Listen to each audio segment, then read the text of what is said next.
So here we have, we've added our phone call conversion. We don't need to do anything. You just leave it as is. This menu remains open as we continue to scroll down. I could go ahead and add site link extensions from here by just selecting this box, but we're going to go ahead and add our site link extensions later through the settings tab. So I'll just deselect site links. I could have a custom schedule set up over here for when these ads should run. I'm not going to do that now. We'll talk about custom scheduling and how to set that up in a future chapter. And I could also set my start and end dates for this campaign. For example, if I'm running a campaign that's just, very specific promotion for a certain amount of time, a 50% off going out of business promotion, or I'm liquidating all our file cabinets, we might want to have a specific date range for our campaigns. But because this is going to be a constant ongoing campaign, I'm not going to need to create a start or end date or change the start or end date. And we've seen a lot of these settings before in the other chapter where we first built our campaign, but it's good to review. And this is what the menu looks like. It's a tiny bit different. This is what the menu looks like when we're adding a new campaign from an existing account. So once we're happy with all our settings, click Save and Continue. And once again, we're presented with this ad group menu where this ad group dialog where they are asking us to create our first ad group for this new campaign. I'm going to go down here and cancel new ad group because I want to show you what it looks like when there's no ad groups in an account and how to create an ad group from scratch.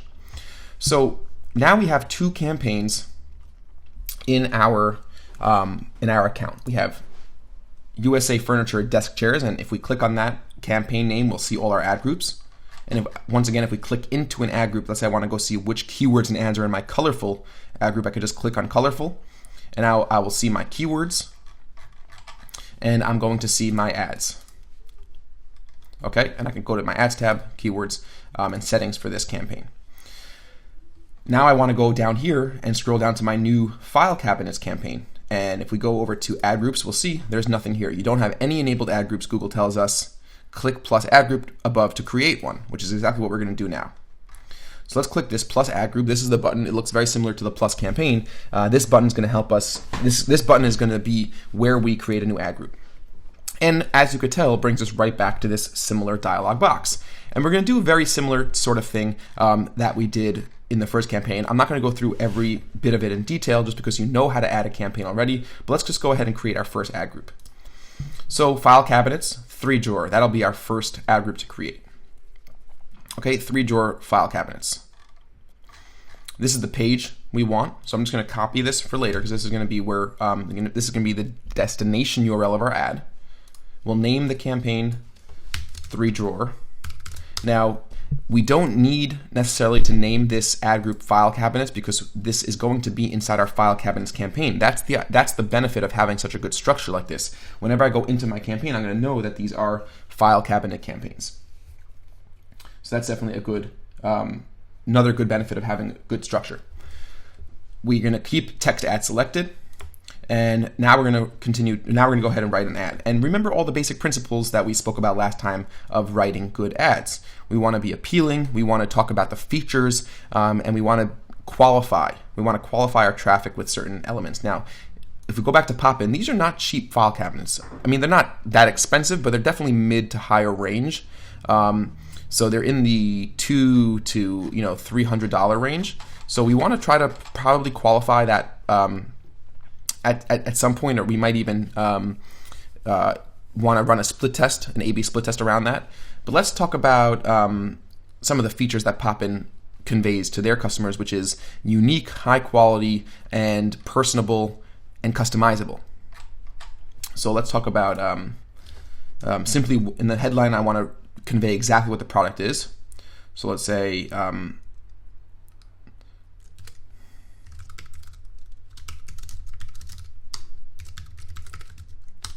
so 3-drawer file cabinets basically takes up most of my allotted space.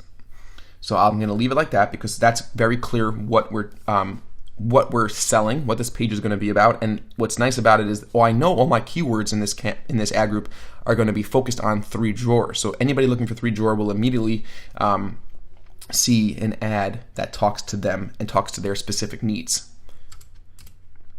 Let's see here, customizable. Well, let's think about something more feature or rather benefit oriented.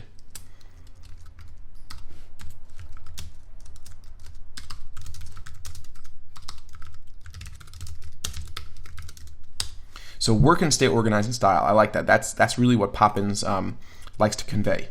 So I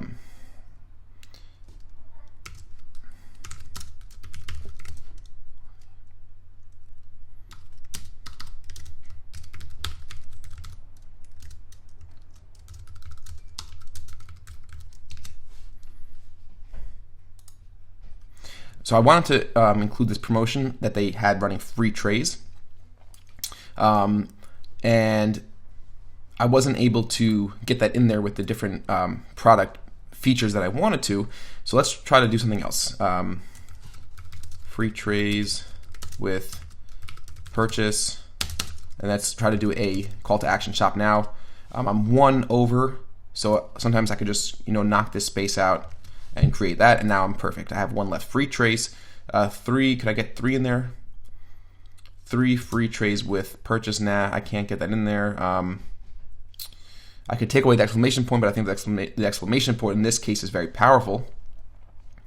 I could do 3 free trays with purchase, add a space. I think that's okay. That looks pretty good, and it should go through. We shouldn't have a problem. So let's put in our URLs. So I just pasted in the actual destination URL. We'll clean it up a little bit, and we'll call this, let's say, 3 drawer file cabinets. It's a little too long. I can get rid of the www dot, add my s, and once again the display URL. This is a really great URL also because it increases our quality score because it shows Google that it's relevant to what the user searched for. And it also looks to the user that it's exactly the page that they're going to want to go to. So I'm going to, if I just click into the final URL, it automatically copies my display URL, but I could just select all and paste in my actual final URL. Okay, so here's my ad, and I'm pretty happy with this ad. And of course, we could split test the ad and so on and so forth. We could add new keywords now, but I could also add new keywords later. I want to show you what that looks like, and we're going to hit Save Ad Group. And what happens is Google tells us that they want us to give a default bid, if you see down here. So we could set the keyword level bid separately, but we need a default max CPC bid for this ad group. So we'll just name it. We'll enter in $2.25. Save ad group, and now we have a new campaign with an ad group, but we have no keywords in the ad group. In order to add keywords to the ad group, we simply click into the ad group, and now we're in our keywords tab, and we use the same big red button plus keywords to go ahead and add some keywords, and we have a very simple menu right over here where we could start adding our keywords. Once again, you know this already, but we could add the match types, we could add the phrase, the brackets, the quotation marks. We could also add negative keywords up here as well. So I'm going to go in here and just add a few phrase match keywords.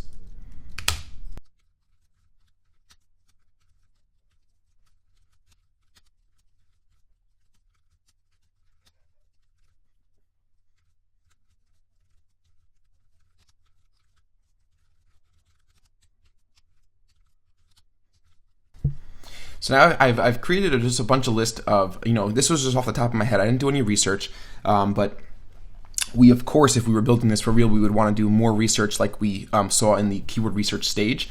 So I added some phrase match and broad match modified. I added some negative keyword matched, negative match type keywords, and let's add a couple exact match types. So 3 drawer, and hit save. So now I have a bunch of keywords inside this ad group. Now, if you notice, you don't see, and you know this already, you don't see any of the negative keywords here. That's because they're all down here under the negative keywords area in the campaign. Now, Google is rolling out, currently as we speak, Google is rolling out a new area where you see your negative keywords. So by the time you're watching this, you might not be seeing your negative keywords down here. You might be seeing your negative keywords tab up here in this area. There'll be a little button that says negative keywords that will open up the negative keywords you have. The point is not to necessarily know exactly where it is on the screen because you'll always be able to find it. The real idea is to know how negative keywords work, how important they are, how to add them, and how to edit them. I could also remove negative keywords by clicking on an individual. Let's say I wanted to remove do it yourself, DIY. I could just simply remove it, click OK, and that it's not an ad group keyword anymore. If I wanted to add all these keywords as campaign level keywords, and let's say I had a whole bunch of I had a whole list, I could download these ad group negative keywords, open them up in Excel, and paste them over here. And let's do that really quickly. So let's say I had a whole bunch of negative keywords here, right? So let's say this wasn't just 4, it was 400. And I wanted to add them as campaign level keywords because I wanted to apply these negatives to all the ad groups in this entire campaign. I could simply select all, download, click download, open those up in Excel real fast, grab those keywords, copy them, and add keywords as campaign level keywords. So that took just about maybe 9 seconds, and that's a really easy way to make ad group level negative keywords into campaign level negative keywords. And now we have some keywords. So we've now added a new campaign. So that's really cool. And we're going to obviously want to go in and add new ad groups. If I want to clean up my left-hand panel view, I just click on the icons. And if I want to go ahead and add some new ad groups in here, I would simply click on our file cabinets campaign, go to our ad groups tab, and begin adding new ad groups, ads, and keywords. And if I wanted to add a new ad to A/B split test, I simply go over to my ads tab inside my campaign, inside this ad group, and I can click on this ad group to navigate to that ad group. And I go click add, and I have that option. I click text ad. And now they give me they pre-populate with my current ad, and I could go ahead and split test. Let's say I want to split test my first line of description. I could work, solid file cabinets from $250, and I click save ad. And now I have 2 ads inside this ad group. Okay, so whenever we want to add an add keywords, add campaigns, add ad groups, that's always done from this red button right over here. So we've added a new campaign by going to the all campaigns, just to review. That's the first thing we did. I want to pause this so I don't spend any money on it. We've added a new campaign called File Cabinets. We then went into that campaign by clicking on it and adding an ad group. We then added one ad, and we added a second ad to split test by clicking plus add. And we also went into the keywords for this ad group, and we added keywords. Now, if we click on plus keywords now, they're going to ask us, Google's going to ask us to select which ad group, because we're not seeing data at the ad group level. We're seeing, as indicated up here, we're seeing data at the campaign level. So if we hit plus keywords, we're not going to be able to add keywords yet. We're going to first have to select which ad group we want to add the keywords to. Now watch what happens. See, select an ad group. And then it's going to give me an ad group that I can choose from, and I can simply click 3 drawer because that's the only ad group in this campaign. And now I can go ahead and add my additional keywords. And that just kind of harkens back to that initial element we spoke about in the previous video, is that whatever you have selected in your left-hand menu and whatever is indicated at this breadcrumb menu up top over here, that's the data you're going to be looking for. So if I wanted to directly add keywords right away to this ad group, I would have to go into the ad group by clicking on it, and then I can go ahead and click add keywords. Same thing for this. If I wanted to add keywords to my mesh ad group, if I clicked on keywords right now, I would have to select the mesh ad group over here, find mesh, and I could search for it by name. And now I could add the keywords, or alternatively, I could cancel out of that, select the mesh ad group from my left-hand panel, and then add keywords over here. So that's what we did. So we added keywords, we added 2 ads, we added a campaign, and now we're starting to really build out this account. What I'm going to do is I'm going to go ahead and add a whole bunch of new ad groups for the other types of file cabinets. You don't need to watch me do that because you know exactly how to add ad groups. What I want you guys to do is if you're following along for a pop-in account, or if you're following along for any other account that you're building for your website, I want you now to go ahead and build out some ad groups. Build out a few more campaigns, build out a few more ad groups. Make sure you have at least one ad per make sure you have at least 2 ads per ad group. Make sure you have a good 10 to 15 keywords of different match types in each ad group. And put in about 3 to 5 campaigns, and come up with your own structure for your own company. If you're following along with Poppin, you could continue doing exactly what I'm doing here, follow along with that. But you should definitely get a sense of how this works on your own. And then in the next video, you'll see exactly some of the things that I've done, and you can compare and contrast with the way that you structured your campaign, the way you wrote your ads, and added your keywords. So I hope this was a very clear this was a simple video. I hope it was clear. I hope you're now getting a sense of how to expand your account, how to continue to add campaigns, add ad groups, add ads, and add keywords.